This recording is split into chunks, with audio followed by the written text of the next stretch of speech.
Hello and welcome to Levant TV headlines. At least 4 people have been killed and 8 injured after 2 men stormed a Jerusalem synagogue, attacking worshippers praying inside with knives, axes and guns. Saudi Arabia's ambassador to Qatar has resumed his duties in Doha 8 months after being withdrawn in an unprecedented diplomatic spat between Gulf states.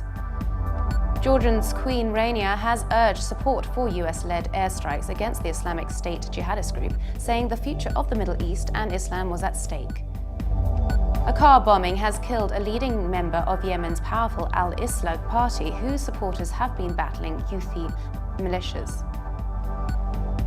Iran's foreign minister insists a nuclear deal remains possible as he arrived for a final round of talks with world powers, with differences still wide just 6 days before a deadline to strike an agreement. Now let's take a look at the top headlines in today's newspapers in the Middle East. Starting in Lebanon, the Daily Star leads, reporting that Lebanon has reportedly agreed to swap 5 Islamist prisoners for each captive serviceman held hostage by jihadi Islamists from Syria, as part of a settlement that also requires the release of female detainees from Syrian prisons. The paper also reports that security sources in the southern city of Sidon dismissed a report that wanted Islamist fugitive Shadi Malwawi was in the Palestinian refugee camp of Ain al-Hilawe. From the UAE, the Khalij Times leads, reporting that the killing of US aid worker Peter Kazig has sparked global horror, with President Barack Obama condemning his beheading by the ISIS militant group as an act of pure evil. The paper also reports that a court in London has sentenced a man to 3 life terms for battering 3 Emirati sisters with a hammer during a robbery at a hotel in London early this year, ensuring he will remain in jail for at least 18 years. The Egypt Independent leads, reporting that President Abdel Fattah al-Sisi will head to Italy and France between 24th to 28th November as part of a 4-day European tour to strengthen ties with European countries. The paper also reports that the Supreme Administrative Court has issued a final ruling backing an Interior Ministry decision to ban the entry of blank guns to Egypt. Now let's take a look at the top Middle East headlines from the UK papers. The Guardian leads its Middle East news, reporting that 2 men armed with axes, knives and a pistol have killed 4 Israelis and wounded several others in a Jerusalem synagogue in the worst such attack in years. 2 Palestinian assailants were killed in shootout with the police at the scene, a synagogue in the ultra-Orthodox Har Nof district of West Jerusalem, where 25 had gathered for morning worship.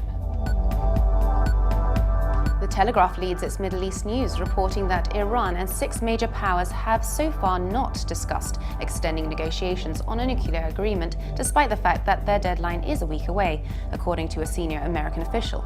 Diplomats with knowledge of the talks remain privately skeptical that there remains enough time to achieve a breakthrough, but are hopeful that a positive step towards a deal could be taken if Iran is prepared to compromise.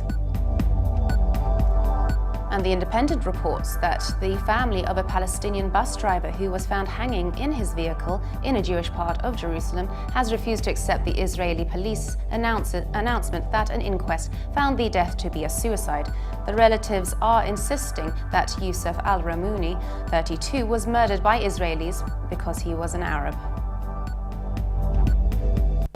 Now let's take a look at the top Middle East headlines in international papers.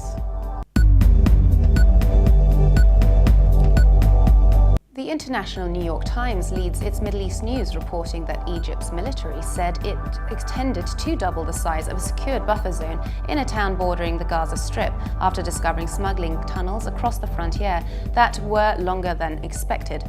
The proposed extension stretched into agricultural land where there were few houses, and if completed, little of Rafah would remain. And finally, Germany's Deutsche Welle reports that US Secretary of State John Kerry has warned the Islamic State that we are not intimidated. Immediately after the speech, Kerry headed to London, where he will hold talks with European and Middle Eastern officials on negotiations over Iran's nuclear program, as well as the international conflict with IS. And for more updates, please visit levant.tv. Thanks for watching. Be sure to join us again tomorrow. Bye for now.